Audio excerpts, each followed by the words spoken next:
Isak tangis mewarnai ruang penyidikan Polres Mojokerto saat Satuan alias Tuan, 42, pria yang kesehariannya bekerja sebagai badut penjual balon, menceritakan alasannya nekat membunuh ibu mertua dan menganiaya istrinya hingga kritis.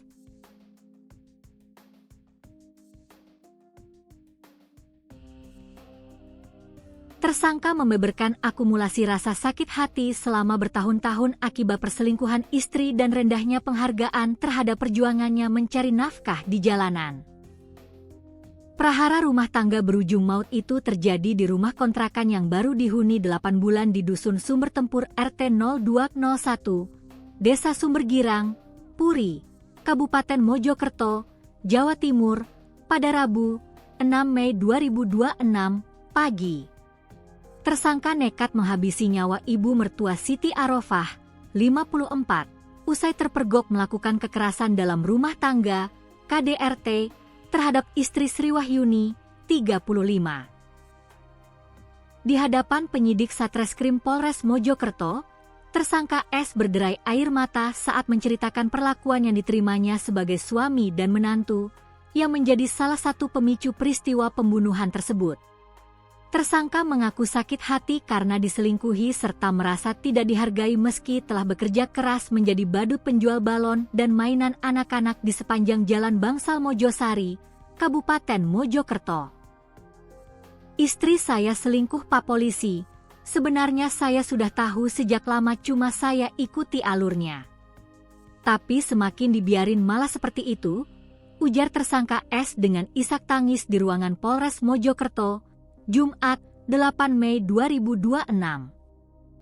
Tak jarang, pria berusia 42 tahun ini berjalan kaki puluhan kilometer sembari mendorong sepeda pancal dari Mojosari ke rumahnya di kawasan Puri.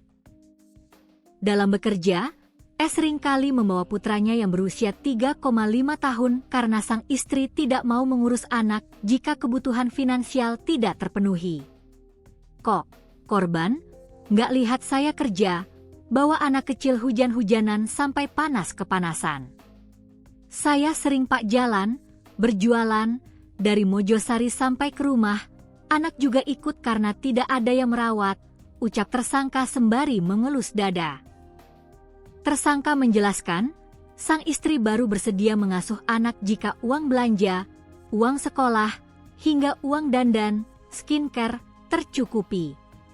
Sementara itu, penghasilan S dari menjual balon tidak menentu, terkadang hanya Rp4.000 hingga Rp25.000 sehari. Meski pernah mendapatkan Rp 300-400.000 saat mengamen dengan pakaian badut di hari Minggu, pendapatan tersebut tidak pasti.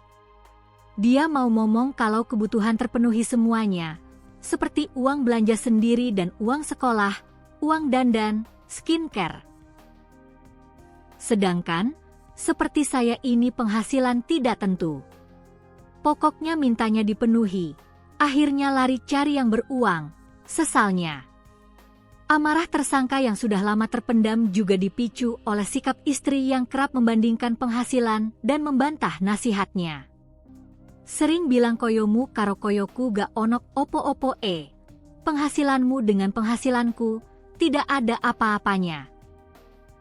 Yang itu berulang, dan kalau dinasihati, selalu bantah lalu bilang gak nyukupi gak usah nuturi, tidak mencukupi tidak usah menasehati, kata tersangka S. Sebelum kejadian, istri tersangka bahkan sempat meminta izin untuk bekerja dengan cara yang diduga tidak benar demi uang instan, namun dilarang oleh tersangka. Dulu juga pernah izin mau terjun ke gitu, bekerja, terus saya dianggap apa? Seperti nggak ada pekerjaan lainnya saja, pokoknya maunya yang instan, pungkasnya. Menurut pengakuan S, istrinya kini bekerja di sebuah tempat usaha sablon sepatu kawasan Brangkal, Mojokerto, dan kadang bersedia merawat anak saat tidak ada kerja lembur.